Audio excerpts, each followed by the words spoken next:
Welcome to David and David on Real Estate. Join us as we explore the ins and outs of the real estate market. Good morning, everybody, and welcome to the David and David on Real Estate podcast. We are on episode number 53. Woo! Amazing. And Yeah. Dave, just before we started to press the record button, you were just telling me that, we're right around the June 30th mark. Today is June the 29th, and that is an important date when it comes to closing real estate transactions. Yeah, well, typically in almost any market, doesn't matter, good market, bad market, whatever the market is, usually June 30th or the last Friday in June is generally the busiest day for closing real estate transactions. And it's just always been like that. People are, a lot of it was driven by people being out of school. The school year ends. That's a good time for people to pick, because school would, someone finished a couple of days ago, some last week, some are finishing today, but it's like, okay, kids are out of school, we don't take them out of school, so now's a good time to move. So let's close the end of June and get it in before the long weekend. So we have the long weekend to get organized, etc. People coming out of rentals, so the rent is up at the end of the month. They're going into a place, as of July. So bunch of factors, and the time of year. It's just, residential real estate is seasonal. June, May, June, July are the busiest months. Usually June is the busiest month. So anyways, busy time in our office right now. We're not winding down because the summer's coming. We've been ramping up because it's been a heavy week on everybody. You're the opposite of us. And I mean, for realtors, the last 3 months were a result of where you guys are right now. Because we had to put these deals together. We had to wait for the closing date to come, and now the closing date is here. So, throughout the summer, realtors are a little bit less busy. People tend to go away, enjoy the weather a little bit more, go on vacations, go away with the family. The kids are out of school. So real estate is a little bit slower. We always find that it's the very motivated buyers and sellers that have to buy, that have to sell, that do the bulk of their transacting. And a lot of the really big, busy agents that have been in the business for a really long time, take the summers off, right? So there's less listings, there's less activity out there.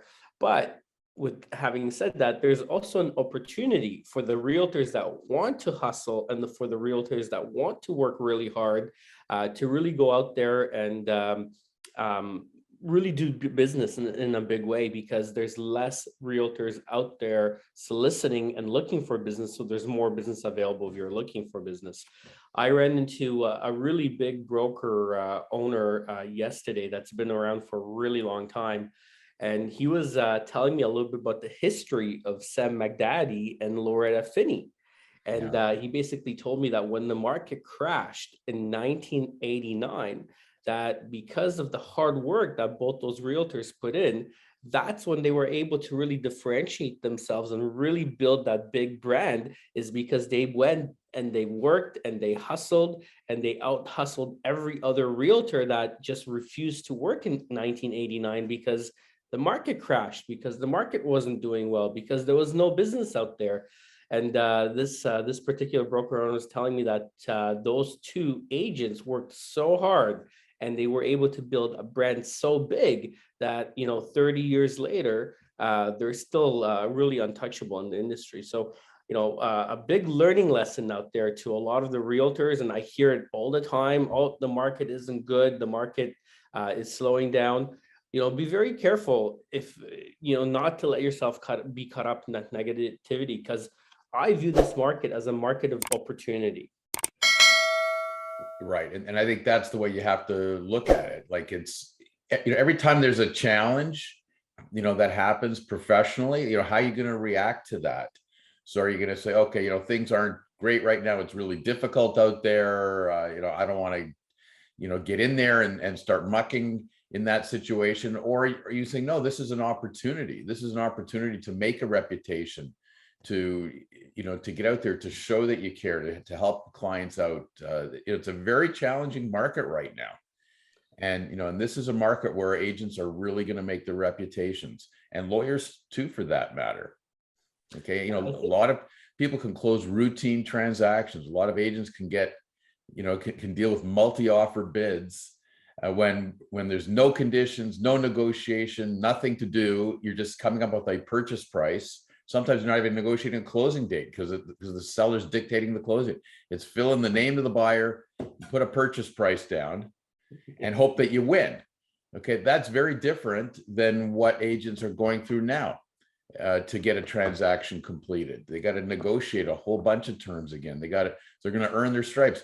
Same thing with the lawyers. Closings aren't routine anymore. We have problems on so many closings right now. So are you going to look at that? Is that going to push you away from wanting to do it? Or are you going to say, this is my opportunity to become a really good agent? This is my opportunity to show I'm a really capable lawyer, or a capable law firm. We can help clients navigate through difficult times.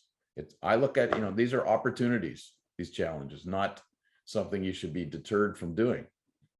And David, when you help close that transaction in a smooth and efficient manner, even though there are complications, properties are not appraising, financing is not coming through. I mean, there's just a barrage of issues in a slowing down market that we're dealing with.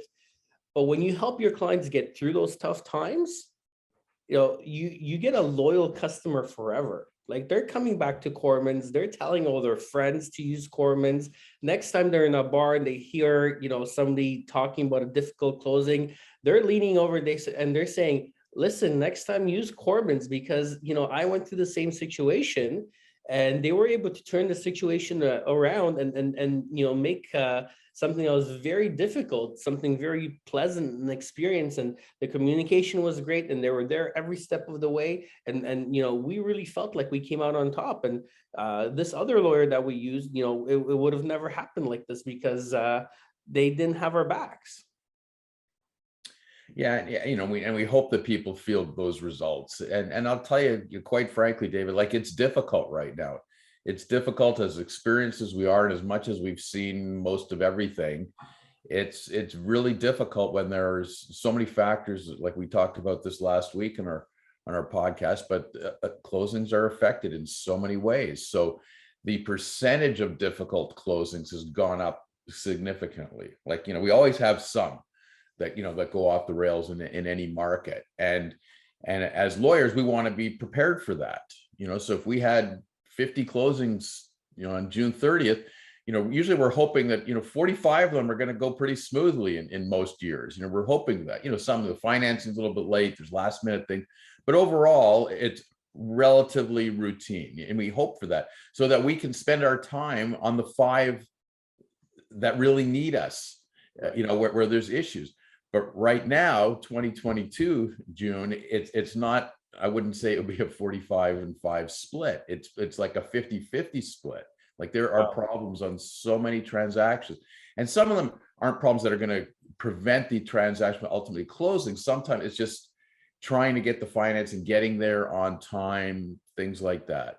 Okay. Can you go into a little bit more details, David? I think our viewers would love to know exactly the type of things that you're dealing with, and what they should be watching out for when putting the deal together. Not that we want to get into too deep into those topics today, because that's not the topic of the podcast today. We're actually going to be talking about agency relationships, but I think it's really important for us to just have a pulse of what's going on out there in the market.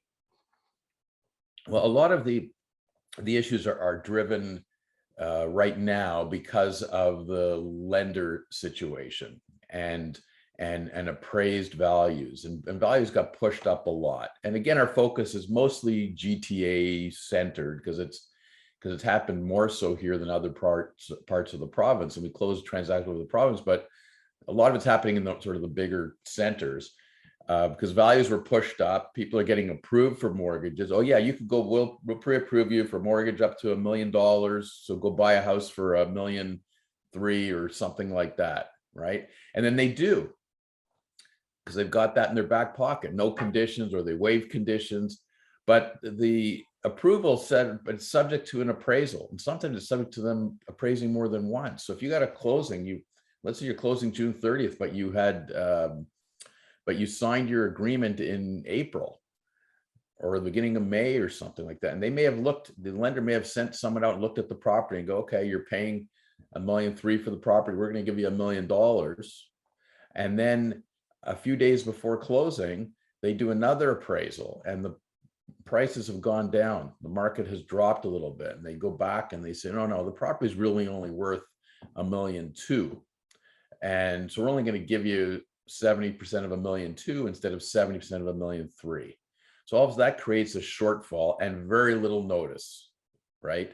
So some people have resources and they can come up with that. It's still an unpleasant thing, but they might be able to scramble and come up with that. Some have zero ability to do it. And the lender's saying, I'm not giving you the money to close the transaction. You say, but you pre-approved us. Well, I'm only giving you this amount. So you've got to come up with more down payment or come up. But we told you we don't have more down payment. We showed you everything. Right. So it creates an issue and it's a issue at the end. So now there's can we get private lending? Can we get an extension? We need time to deal with it. We got to try and get the appraiser back. Maybe the appraiser missed something, maybe more information. It's a scramble and it's a really unpleasant scramble. So a lot of it is sort of being driven by that type of scenario right now in the marketplace. Yeah, and those are definitely difficult situations because, like you said, when you disclose everything to the lender, they know everything about you. They know exactly to the penny how much money is in your account, what you owe, your debt to ratio, what your earnings are, how if you paid your taxes. And a lot of the times they know or they have a better understanding of what your finances than you do in a lot of situations, right? Because they deal with this on an everyday basis. So when the property doesn't appraise, the lenders are looking to secure their capital investment into the project as well, right? And at the end of the day, yes, they trust your judgment in buying the property, but ultimately they need to have confidence in being able to recoup their investment if the worst case scenario happens as well. And that's why they lend on a certain percentage of the appraised value of the property in a shifting market. It's really hard to determine what that appraisal is. A lot of the times there's not enough comparables in the marketplace and the market keeps on trending downwards and it's really hard to catch the exact value and to be able to set out any sort of guarantees in the future. And if you read the commitment and you read the lender's fine print, it's all conditional. It's conditional on a certain appraised value. It's conditional on your tax situation is not changing. It's conditional on you not incurring any more debt. So the lenders really protect your employment situation not changing. Your employment situation not changing, right? Which we're noticing that's happening a little bit as well. So there's a lot of market conditions that come into effect here, and when the market's trending upwards, everybody's happy. From the time you sign the contract to the time you got your keys, there is a certain appreciation that happened, right? It's when the opposite happens that everybody panics a little bit. Right. And you've got to remember, why are they doing an appraisal, from a lender's point of view? Like in a perfect market, a perfect real estate market, a lender should never have to really do an appraisal because the best indication of the value of the property is what was negotiated by a willing buyer and a willing seller.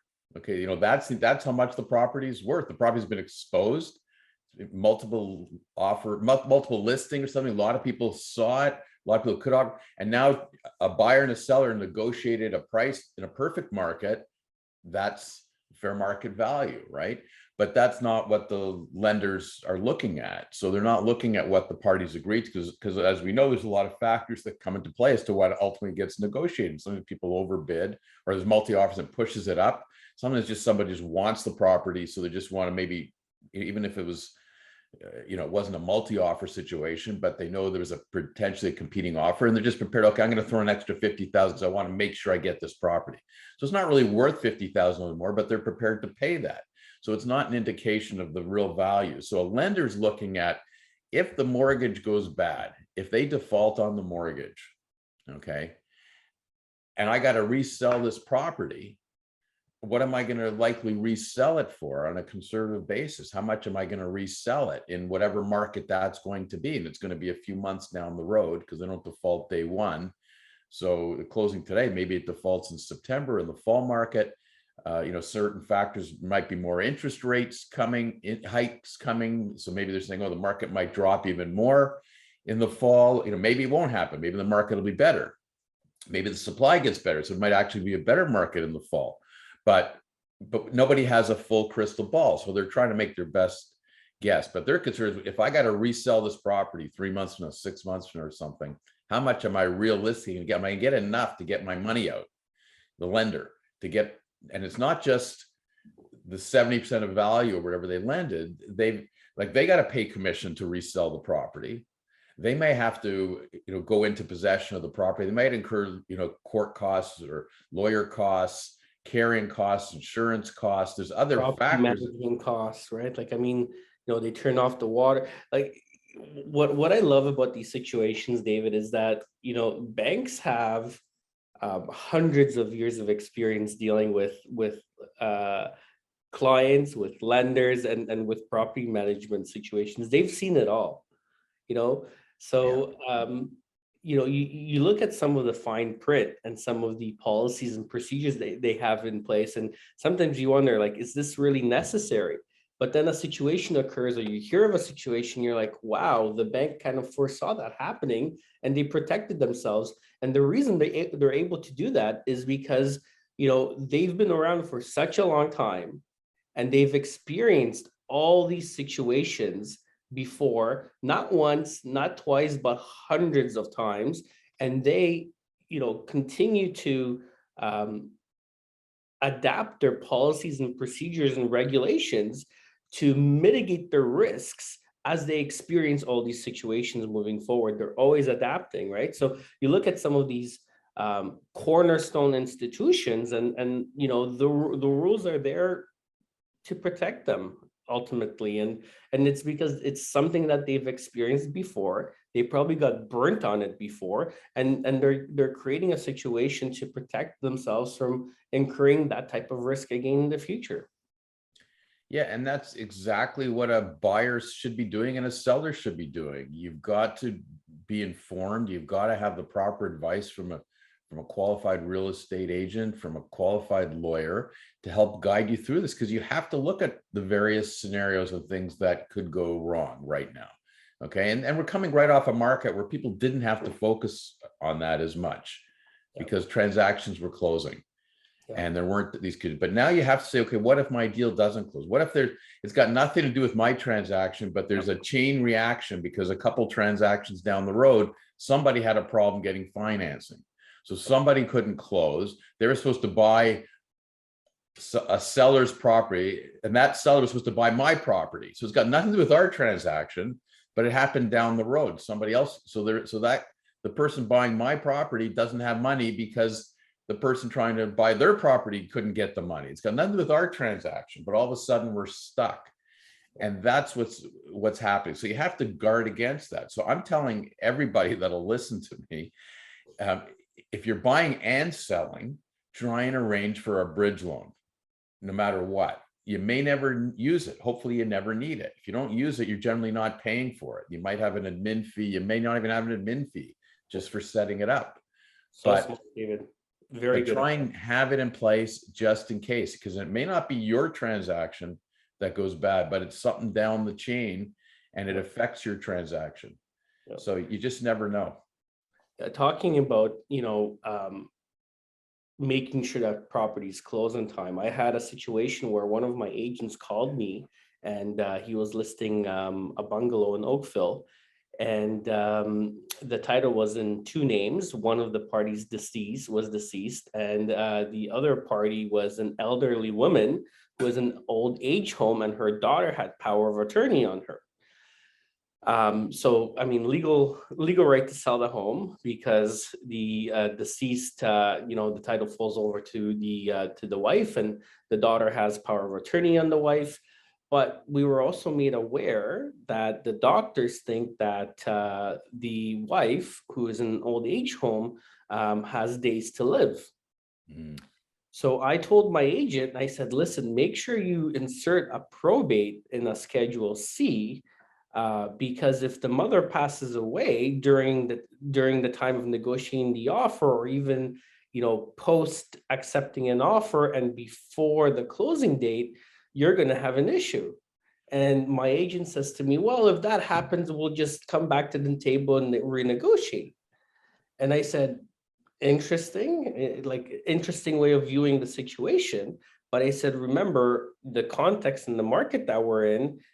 And July 13th, they're raising the interest rates, which is what the consensus on the street is. And I said to him, so if between now and closing date, the seller passes away, the buyer is going to have the ability to cancel the contract if you can't close on the closing date because probate is not arranged, or a certificate of appointment of a trustee, and he's going to be able to walk away from that deal. And you're going to have to put the house on the market, resell it again, and guess what your chances are of obtaining the same price as interest rates are going up. Exactly. And you're right. And, like the agents almost had it right. Because he said, well, if that scenario happens, we can, we'll negotiate and, and they can negotiate in good faith to figure out the timing and everything. But a negotiation is a negotiation. There's no legal obligation to come to terms and settle at the end of that negotiation. So it may never happen. So you're stuck with the original contract, with the original closing date. And now the seller can't close on that original closing date because the seller passed away. And you just can't get the probate application completed in time. So when you get to that closing date, you're 100% right, David. Get to that closing date. If there hasn't been a successful negotiation to extend it, then the seller can't close, deal is over. That gives the buyer an out. The buyer says, well, really happy this worked out this way. The property's not worth that. We can go get our deposit money back and go buy something else. And we could buy something cheaper because the market just shifted, right? So as a seller, that's not a good situation to be in, right? You want to lock them in. So that was the exact right advice to give them, David. Get that, put that additional clause in there that says that gives you a right to extend. Now there's no guarantee that you're going to get it closed during that time period on that extension, because they're going to negotiate something. It's a 30, 60, 90, 120 day extension, whatever you can negotiate. If you get to the end of that time period and you still don't have your probate, you still can't close unless they negotiate further. But now you've got a buyer that's way more committed. You got a buyer that's prepared to hang around for a period of time. So if you have to renegotiate at the end of that time, you've got a better chance. You still may not, but at least you have an opportunity to try and get the probate done within that time period and preserve your agreement of purchase and sale and get it closed. Yeah. I think agents just have to be way more vigilant. And they have to think outside the box, and they have to think, what's going to happen come closing? What is the market looking like? What is the obligation of my clients? How can we make sure we have a successful closing?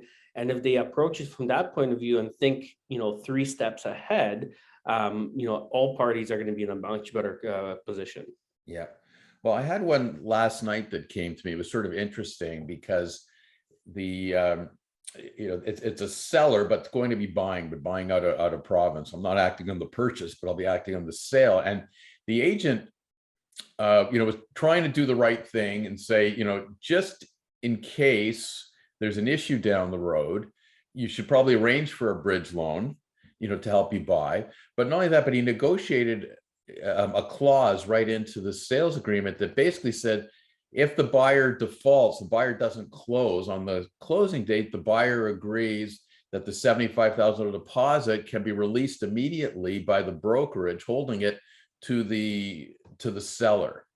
And because of that, he was telling the seller, so you can go get a bridge loan for X dollars less the 75,000, because you'll get the 75,000 if this transaction doesn't close. So get a bridge loan for the difference that you'll need. And I'm looking and going, well, yes and no. That's great that he put that in there, but if it doesn't close, it doesn't mean the seller's going to get the $75,000 the next day. Okay, even though the language is pretty clear that says they agree that that's what will happen, because it says, if the buyer's in default, right? So all the buyer's lawyer has to do at some point, even if the buyer really did default and didn't close, is send a letter to the brokerage, and they send a letter to you as an owner broker saying, I know you got the deposit, I know there's a clause there, but we don't agree that it was the buyer, it was the default, the seller was in default too, don't release it. So what do you do as an owner broker if you get, you see the language in there, and one party saying, release the money, didn't close, buyer didn't close, but now you get a letter from a lawyer saying, we don't release the money. What are you going to do? Well, I mean, I have a legal obligation to protect the trust money. So in that situation, I would take the funds and deposit into the court system and let a judge decide what the right course of action is. Right. So if the parties can't agree, you might give them a little bit of time to figure it out themselves, but you're going to tell them, if you don't figure this out in the next couple of days, I'm going to pay the money into court, and one of you go apply to court and see who's right, and you'll get it there. So they're not getting that $75,000 the next day necessarily. They might, because maybe the buyer will say, okay, keep the 70, give me a full release. Right. And if I get a full release, I'm not exposed to other damages, go ahead and keep the 75,000, or they might negotiate it. Right. But it's not, the point is, it's not an automatic. No matter how you draft that clause, it's not an automatic thing that they're going to get that deposit money the next day. Eventually, ultimately, by court order or negotiated settlement, or the seller will probably get that deposit money, but it's not necessarily the next day. So my advice was, don't bank on that, having that 75,000. So you're getting a bridge loan, get it for as much as you can get. Assume that you're not going to have that, just in case, and try and get more money to cover you, because eventually you'll probably get that, but you're not going to get it the next day. David, can the seller be construed to be acting in bad faith if they only get a bridge loan for the amount minus $75,000? Would be like, because they're not getting enough? They didn't apply for enough? Because they're assuming that there's going to be a breach, right? Before a breach happens, even. Oh, well, they're not assuming there's going to be a breach, but they're sort of taking position, if a breach does happen, that I'm going to get that money. But it's not always as black and white as we think it's going to be when like, even if you have a buyer that everybody sort of knows, based on the fact that the buyer can't come up with the money, they can't close. What the buyer will probably be trying to do, with the help of their agent and their lawyer, is saying, let's look at everything that the seller was supposed to do to complete this. Can we make any argument that the seller was at fault too, or the seller was at breach too, so we can try and negotiate and get some of our deposit money back? Right now, the seller might have done everything perfectly fine and ready to close, and that may not happen. But like, nobody just likes to walk away from money, even if they're if it's their fault. They're still going to look to see if there's an argument can be made, even an argument that has no merit, just to posture a little bit to try and see if they can negotiate and get some of that money back. We certainly do that when we're on that side of it. Absolutely. And I mean, you have to, like, it's a lot of money, and deposits are getting higher and higher. I remember the days when I first got my license, where deposits were, $5,000 was an acceptable deposit on a $400,000 purchase, right? That's certainly not the case anymore. And I mean, with the levels of inflation that we have, people certainly attribute less money or less value to a certain amount of money. And the more money you have committed up front, especially in a shifting market, the more probability you have that you're going to have a successful closing. So I mean, the one thing that we've seen over the last 10 years, we have seen deposit amounts just skyrocket. Now we're getting $100,000, $125,000, $150,000. I've seen $200,000 deposits, $250,000 deposits. And, I give those buyers and sellers credit, because, they are committing themselves to a transaction. Right. And it's great to see, and it ensures that all parties are at the table and, act reasonably and negotiate in good faith, and that come closing date, the transaction does successfully close. And that's why a point I've made before on podcasts, and I think you have too, that especially coming off a market like we have, where with multi-offer bids, it's not the best purchase price that should always win those scenarios. Yeah. right? Because you got a property that someone wants to sell for $1 million, and someone says, okay, I'm going to give you $1,000,001, and here's a $20,000 deposit. And somebody else says, I'll give you $1,050,000. That's as far as I can go, but here's a $200,000 deposit. You as an agent, like, which one are you going to sort of be encouraging your seller to take? Like, part of your role is to qualify buyers as well. Even if you're on the seller side, you're trying to qualify the buyers. You want to find out who really has the ability to close. And if someone is scrambling, they can't come up with sufficient deposit money, they might have an issue with, coming up with the rest of their down payment. And if they get squeezed because interest rates go up and appraised values don't hold, transactions are going to be in jeopardy, may not close, right? So are you doing a proper service to the seller by pushing them to try and get the highest price, or you want to get a reasonable price from a qualified buyer that can close? Yeah, 100%. I had a conversation the other day with one of my agents, and he called me for advice. He received a conditional offer, and he actually did quite a bit of qualification in the buyer. He went as far as talking to the buyer's mortgage agent, who hadn't submitted an application at this point, but assured the agent that he thinks and feels very confidently about being able to get everything pre-approved. But then his seller was pressuring him to shorten the conditional period on the financing to 3 business days. And of course, we have a long weekend coming up. So I had a really long conversation with the agent, and I said, look, you're doing all the right things, but I said, I'm encouraging you to give them the full 5 business days for their financing condition, because as a seller, you want to make sure that they go back to the mortgage agent that you spoke with and they get a full commitment, and that's not conditional.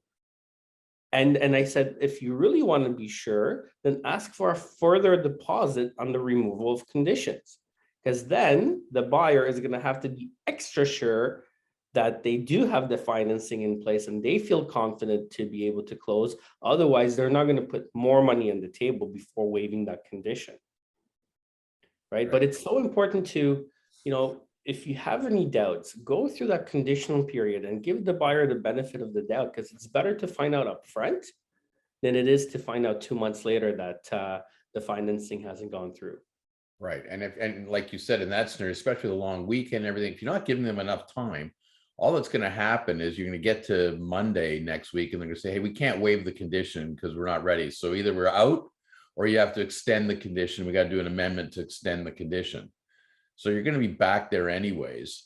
Yeah. So, you act reasonably, give them some reasonable time, understand market conditions, and you're acting in the best interests of your client. You want to sell to a qualified buyer at the end of the day. You want them to have an ability to close. You want to help them close the transaction, not just sign an agreement and tie up the property for a few days and then you're back doing it again, right? Second deposit's it's a great idea. You have to work together. Like it's yes, you're representing the seller and there's a different agent representing the buyer, but ultimately the common interest is to make sure that come closing date, we have a successful closing, right? And it's always better to find out up front. It's always better to ask the tough questions out front and to work with the other party out front. And if things don't work out, and I said to this particular agent, I said, look, obviously the buyer has genuine interest, right? And I said, the way you have to look at this is that you're actually protecting your seller by giving the buyer more time up front to make sure that his T's are crossed and his I's are dotted. Well, and that sort of brings us to something we did want to talk about today. You're talking about cooperation between a buyer's agent, seller's agent. What about these scenarios where you got the same agent that wants to act for both the buyer and the seller? Okay, good idea, not a good idea, sometimes a good idea. David, we had Tim Hudak at our office a couple of years ago, and OREA does a great job lobbying the government in terms of regulations and legislation that affects the real estate market. And I'm not sure if you're aware, but BC actually put in some legislation a couple of years ago where they banned multiple representation, right? Right. And I remember Tim Hudak, spoke very passionately about this subject, but his message to the marketplace was that we need to protect freedom of choice. We need to protect freedom of choice. And if a buyer wants to approach the listing agent and put in an offer, that's the buyer's choice. And I respect that. I respect that a lot. And after hearing Tim Hudak speak extensively on that matter, I think that makes a lot of sense. And I think, not taking that right away from the marketplace and from the buyers especially is very important. However, multiple representation presents issues in and of itself. And the analogy I like to give is, imagine being in the court of law and imagine being represented by the same lawyer, the defendant and the accuser. Like Right. when you look at it from that point of view, it doesn't work. Yeah, it doesn't make sense. Oh yeah, this is the most brilliant lawyer, so we both want to retain him, and he can make and we'll allow him to argue both sides, And right? we'll confide in him all our deepest, darkest secrets, so he knows Right. exactly how he should be navigating and representing my interests and the opposing interests. Like it doesn't work. You need somebody that's going to protect you, and the other side needs somebody to protect you, and there needs to be an iron curtain in the middle, and then both sides can argue to the best of their abilities, both sides. We call those fiduciary duties. Right. Right. So in an agency relationship, the agent has fiduciary duties to the client. And when you look at agency law, I mean, those fiduciary duties are the highest possible duties. They're a legal obligation, and the agent has duty of loyalty, duty of confidentiality, duty of disclosure, obedience, reasonable care and diligence, and duty of accounting. Right. And that's, so there's two different times where that comes into play on a transaction. One is the negotiation of the agreement of purchase sale in the first place. Okay. An agent knows, what their strategy was, because you're always coming up with a strategy. How are we going to sell this? How are we going to show it? How are we going to stage it? How are we going to market it? What's our listing price going to be? There's all kinds of different strategies that come into play. So you've had those discussions, right? So now you're going to turn around and you've got all that knowledge. You know how much the seller really needs or really wants, right? And now you're going to be on the other side helping a buyer present an offer. So it puts you in a predicament as an agent. So I don't think it's generally a good idea, but that's one part of the scenario. And then what about the other part? After the agreement is signed and you've got that period between the time the agreement, the contract is signed and the closing, there's a lot of things that could go wrong during that time period. Okay. And I'm dealing with a situation right now on a dual agency, the actor for the buyer, actor for the seller, negotiating agreements. There was no problem at that end of it. Like that all worked out as far as I know. I'm not aware of any issues. That all worked out, but we're coming up to closing. And all of a sudden there was a bad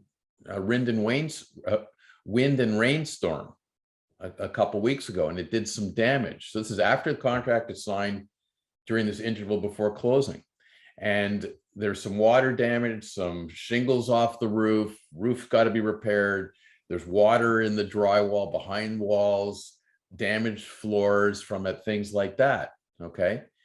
And the seller is the seller saying, we're getting it all fixed. Don't worry, we're going to get it all fixed. We got people coming. We're going to fix this, fix that. And it's not so bad. They're minimizing it, obviously. And the buyer, on the other hand, is going crazy. I don't want mold in my place. I want to see exactly who your roofer is. I want to see what warranty comes with it. I want to see exactly what they did. I want before and after pictures. I want an opportunity to inspect. I want to see that everything is dried out behind the drywall before it's fixed up. I want pictures. I want get my guy in there. My inspector's telling me we could have a Not toilet problem. unreasonable. Not unreasonable.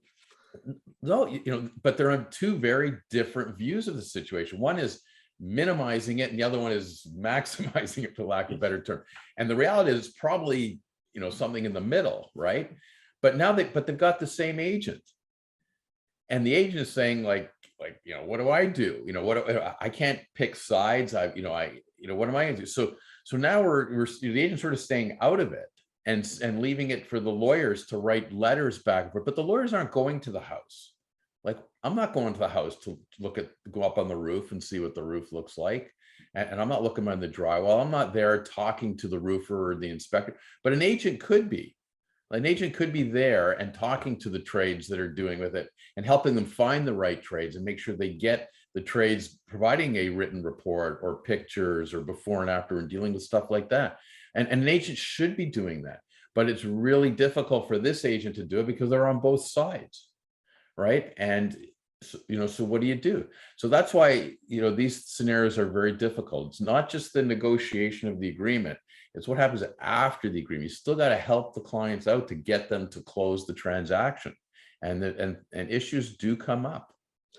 Yeah, and I think it's really important for us to point out that you cannot have fiduciary duties to two parties. It's impossible, right? So in a multiple representation, your fiduciary duties are actually limited to not disclose the motivation of both sides and to act honestly and ethically and fairly towards both sides. So it's important to note that the law limits fiduciary duties and multiple representations. And I mean, that makes sense because you can't have the best interests of two parties at the same time, right? And you just described that scenario. And ultimately, if you know the motivation and the price that the seller needs and you're representing a buyer, then the other scenario that comes into play is, the whole concept of how badly does that agent want to be paid double commission, right? So now you're factoring, that against the interest of the seller, knowing what price they want to accept, and you're trying to get the buyer to come up to that price that the sellers already told you that they're going to accept. And then what's weighing in the balance is the double commission that's on the table, that you're going to get remunerated twice for the same transactions on both the buying and the selling side. So it's a very difficult situation to be in, and it has to be handled, extremely diligently, in order to get done the right way. And I've seen a lot of agents put their own interests first before that of their clients. And listen, ultimately, just because you know what the motivation of the seller is, doesn't mean that, that's where the negotiation should stop. A good agent will always want to get the most money for their clients. And the other caution I want to give to buyers that approach the listing agent directly is, and we talk about this a lot on the podcast, David, we talk about relationships, right? You have to understand that there's a relationship between the listing agent and the seller. When you see that for sale sign on the front lawn, a lot of the times that's weeks in the making. That's, multiple meetings, that's right. Staging the property, that's getting a handyman in there, fixing it up, that's discussing marketing, that's discussing price strategy. That there's a relationship that's already been built there, right? You're the new party stepping into an existing relationship. For the buyers that think that they're going to be able to successfully represent themselves and negotiate that situation, you're already at a disadvantage because you're the new person to the table, right? And the chances of that listing agent, having your interests over the interest of a party that they already have a relationship with, no matter how you structure it or how you approach that situation, puts you at a disadvantage, right? So I always communicate to buyers, go out there, interview agents on the basis of goals and ethics and hard work and maybe hobbies that you have and certain goals that you want to accomplish, and make a decision and commit to one realtor, when you sign an agency relationship or a buyer agency relationship with that one realtor, that realtor knows that they don't have to worry about their commission, that ultimately when you buy, they're going to get paid. And that, whole commission conversation is now off their table. They're not worried about their commission because they know that they're going to be remunerated. And now they can focus on helping you and protecting your best interests every step of the way. Yeah. And look, if an agent is thinking, I'm looking out for me first and foremost, I've got an opportunity here. I can get a commission on the sale, but I can also grab a commission on the purchase. And this gives me an opportunity not just to double end this deal, but now I can get in relationship with this buyer who's buying it. Maybe they're selling something too, so it gives me the opportunity to get another sale too. And that's all good and dandy and everything. You're trying to build your business, but you can't lose focus. You can't try and do that in the short term because it's going to hurt you in the long term. Okay. And you can't be focused on, this opportunity is here. I can get commission on both sides of this. This will be great. I'm going to have, the X dollars coming in the next month or something when this closes. Like, you can't be short-sighted and you can't be acting in your interests. You have to be acting in the interest of your client. You've got a seller that's, that you've already, like you said, you've built that reputation. That's your client. You got to focus on that. You'll earn a commission, get it sold, find a good buyer, get your commission there, and then source clients another way and move on. Like, you're better served that way. Don't be short-sighted. Don't be looking to grab the money quickly, because you're just going to damage your reputation when issues come up and you can't get it done. And you're happen to be the agent on both sides. Now you got everybody screaming that your agent didn't do their job. The agent, the seller doesn't like you and the buyer doesn't like you. If things go bad, everybody's bad mouthing you and your reputation's being hurt. So don't be short-sighted in your thinking. Yeah. And I always find in a shifting market, clients always try to lay blame. So if you act unethically or you bend the rules, one party will call you out on it because, if the market moves down and the buyer wants to get out of a deal and you've done something that the buyer knows wasn't ethical, they're going to try to, pin certain things on you to get out of the deal. And you have to be very vigilant. And the other thing is, if a seller tells you, hey, I want $1 million, and you're representing the buyer and you get them $995, they're always going to have in the back of your head, hey, did he stop at that $1 million mark because we told him, to stop there? But if you bring them $1,040,000 and you push the buyer and you do your job properly, imagine the referrals. Imagine, those sellers are going to be sitting around and say, wow, we told him we want $1 million and he went over and above and he got us even more money. Like, imagine the differences in those two situations and how the client will approach and view the value that you brought to the table as a realtor to them. Yeah, and you got to be so careful too, because when you're doing a listing, Dave, you'll correct me if I'm wrong, you're always sitting down with your seller to discuss strategic options. Like, it's not always the same strategy that's done on every single transaction. Markets shift. Properties are unique because they're in a certain neighborhood sometimes, and there's different strategies. And sometimes, property could be worth $2 million, that you might think that, fair market value might be 2 million. But in order to get that, sometimes the strategy is we're going to list it for $1.8 million.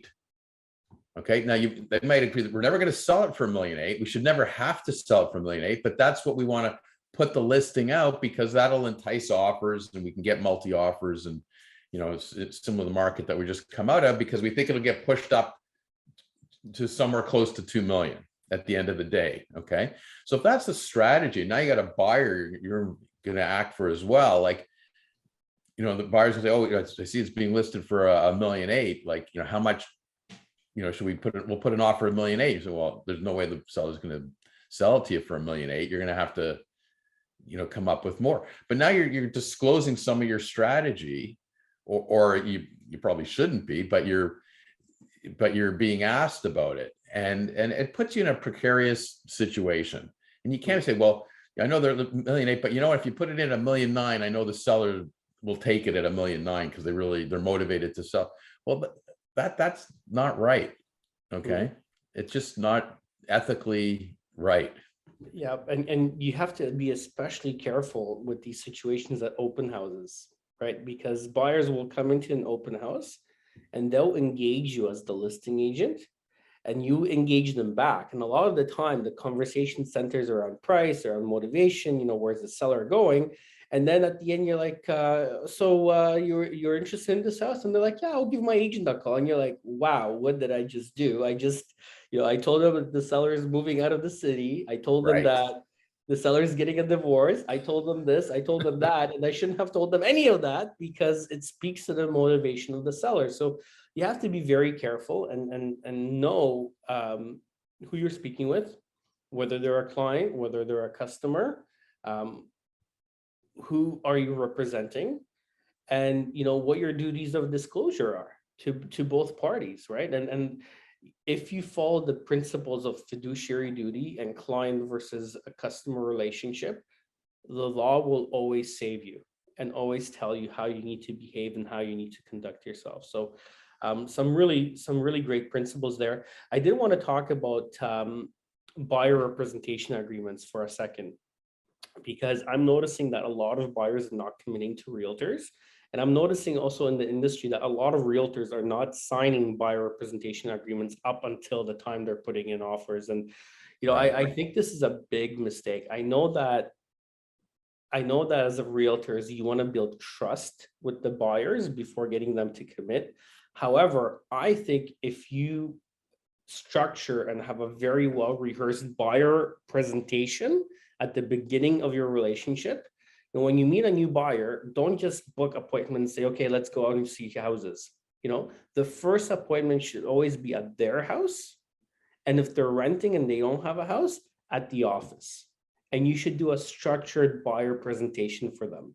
In your buyer presentation, you should talk about, who you are, why they should be working with you. You should have buyer client testimonials, preferably videos that you can always share with them ahead or after the meeting. You should have a map, right? And actually go through neighborhoods. Which neighborhood do you want to live in, Mr. Buyer? Where do you work? Oh, you work here? Let me put an X. Okay, so let's talk about your commute. Let's talk about where you live. What are your sports? You play tennis? Oh, what tennis club do you play at? Let's put it on the map. Oh, look, there's a gorgeous neighborhood, Gordon Woods in Mississauga. Have you ever heard of this neighborhood? I'm going to go show it to you tomorrow, right? But you're able to engage them and have completely different conversations that most realtors don't get into when they just book appointments and say, okay, well, I'm going to meet you out there. Let's go look at some houses right away. Right. And part of that presentation, you should also have an easy to read agreement of purchase and sale. These are available on the TREB website. And what happens is after every section, there's a plain English explanation of what that section actually means. Did that in my buyer presentation, and I always went over it with buyers and said, hey, when we find that perfect house, here's an example of agreement of purchase and sale that we're going to fill out, and here's what all the sections mean, right? So take this home, read through it if you have any questions, but I'm getting you familiarized with the paperwork so that when the property comes and when we find the right house for you, you're able to understand the legal paperwork and go through it ahead of time. If you have any questions, we can address it there. So I used to always give the buyers a package, and at the end of my meeting, I had a buyer representation agreement all filled out. And I said, look, I don't want you to sign this now. I want you to take this home. But before we go into the first house, I want a signed copy back if you do want to work with me. I approach this very professionally, and this is a two-way relationship. This obligates me to have fiduciary duties to you. I explain what those are. I explain that I'm going to be acting in their best interest. And 9 times out of 10, they never had an issue signing the buyer representation agreement when you approach it from that point of view. But Yeah. then you're able to take the whole commission stress away from the transaction, and you're able just to focus on the client, knowing that you're going to get paid and that the client's now obligated to be working with you, and the time that you put in, you're going to be rewarded for the time you put out and working with that particular buyer. Yeah, I think that's fabulous, and every agent should be approaching it that way. And you're creating that professional relationship. You're showing them exactly what you're going to do for them and how hard you're going to work for them, and what your knowledge is. And when you're showing them that map and discussing things, you're coming up with stuff that they haven't even thought about.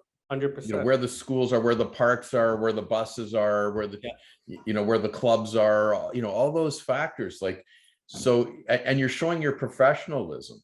And if you really think about it, look, when someone retains me as a lawyer, they're paying me. I don't get paid by somebody else. I don't get paid. You're acting on a purchase. I don't get paid by the seller, to give them legal. They're paying me. You're, as a buyer, you're in a very unique situation. You're saying, look at all the stuff I'm going to do for you. I'm going to go work hard for you, and I'm going to run around the whole city with you. And I'm also going to not make you run around the whole city, because I'm going to do my homework first, and I'm going to find the right properties to show you, so you're not wasting your time. I'm not going to show you a bunch of stuff.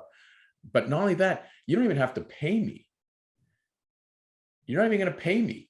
The seller's going to pay me at the end of the day, which is very different than if our system worked. Okay, I want David Gorski as my agent, so I'm signing a buyer representation agreement, and I agree that I'm going to pay him a commission of 2% or 2.5%, or whatever property he buys is going to be paid directly by the buyer. We're not even in that system. You can show them all this hard work you're going to do for them, act in their best interests, save them time, save them money, negotiate them. You're a pro. And not only that, they don't even have to pay you. They just have to agree that you're going to be their agent, and they're going to work with you for this period of time. And at the end of that period of time, it doesn't work, they can move on to somebody else. But you're going to find them the property, and somebody else is going to pay your fees. Like, that's a great situation. It just has to be explained properly to a buyer. And I don't think anybody should take a buyer out, show them one single property without a buyer representation agreement. I couldn't agree more, David. The other thing I want to impress upon everybody is that you can have multiple buyer representation agreements signed. They just have to be in different geographic areas and for different property types, right? So for example, I could sign a buyer representation agreement in Mississauga looking for my own personal residence, and then I can sign another buyer representation in Mississauga looking for a sixplex investment property with a different agent as well, right? So that's important for everybody to know out there, that you can sign different buyer representation agreements in different geographical areas and for different property types as well. Yeah, and unfortunately, there's some buyers out there, which are generally the unsophisticated buyers, that think, no, they have a reluctance to sign a buyer representation agreement, and they're doing some of their own homework. And we do have something that they just recently invented called the internet. I don't know if everybody's heard of it, but it does give you a lot of information that you can find yourself about properties, right? So a lot of people, they, well, no, I can try and be my own agent to some extent, because we're focused on a certain neighborhood and we're watching it, and something comes up. So let's go in and we can try and deal directly, and maybe we can get the price down, and get this at a discount, because they don't have to pay a buyer's agent a commission. So let's just go directly to the seller's agent and see if we can sort of negotiate and get that thrown right into the purchase price, and we're going to save some money, right? And you have that mentality out there, and it just doesn't work. Like, is a buyer ever going to save that commission if they go into that situation? Yeah, it's definitely difficult, David, but I think what we need to impress upon is that you need to have somebody that's going to represent your best interest every step of the way. There needs to be a relationship there, and you need to build that relationship and the trust level. And when you approach the listing agent directly, you're just at such a disadvantage because of a existing relationship. And by the way, there's also an existing agreement between the listing agent and the seller in terms of commission payable as well, right? So a lot of buyers assume that, hey, if I approach the listing agent directly, I'm going to save 2.5%. That is definitely not the case.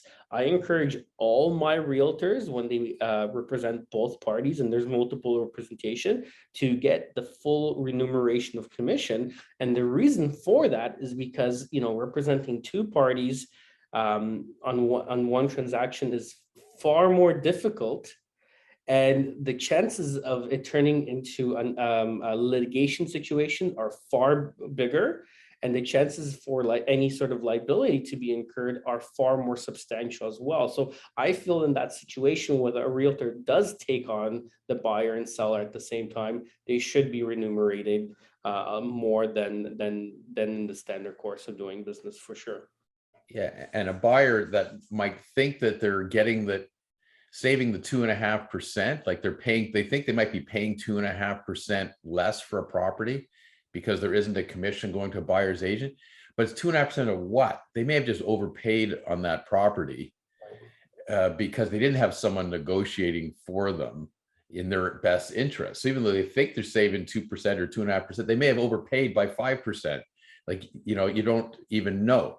So that's one problem they have. And then the other problem is what we discussed further. After, okay, now you've got an agreement signed, and then something happens before closing. Right. Like the situation that I was just talking about. Now, who's helping you?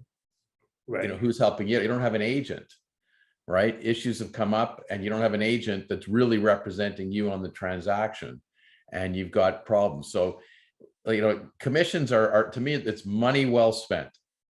Okay. I would never tell anybody to try and negotiate a lower rate with your agent. If they're getting 2.5% on both sides of the deal, great. Agents earn it. They generally earn it. Okay. I never tell them, oh, I think, go and see if they will do it for 2% or one. No, you don't want the agent taking a discount. You want the agent working hard for you. You want them to be invested and work hard for you. And the same token, I don't like when agents want to, shop around with lawyers and try and see if they'll reduce their fee by $50 or $100 or something. And no, we earn our money, and we earn our money more when deals go sideways or off the rails. So, trust the relationships that you have, build those relationships, and and it's money well spent to an agent. It's money well spent to a lawyer to get proper advice, proper representation right through the whole process. So don't look for shortcuts. If you're out there, that's not where you're going to save any money at all. Absolutely. And whatever profession you're working with, make sure that it is the proper agency relationship. Become a client and make sure your realtor has fiduciary duties to you and is acting in your best interest every step of the way. You are dealing with, a lot of times, your biggest financial asset that you're going to buy in a lifetime, and you need to be fully protected every step of the way. Yeah, absolutely. So difficult times create new challenges. New challenges are also opportunities. So focus on them being opportunities.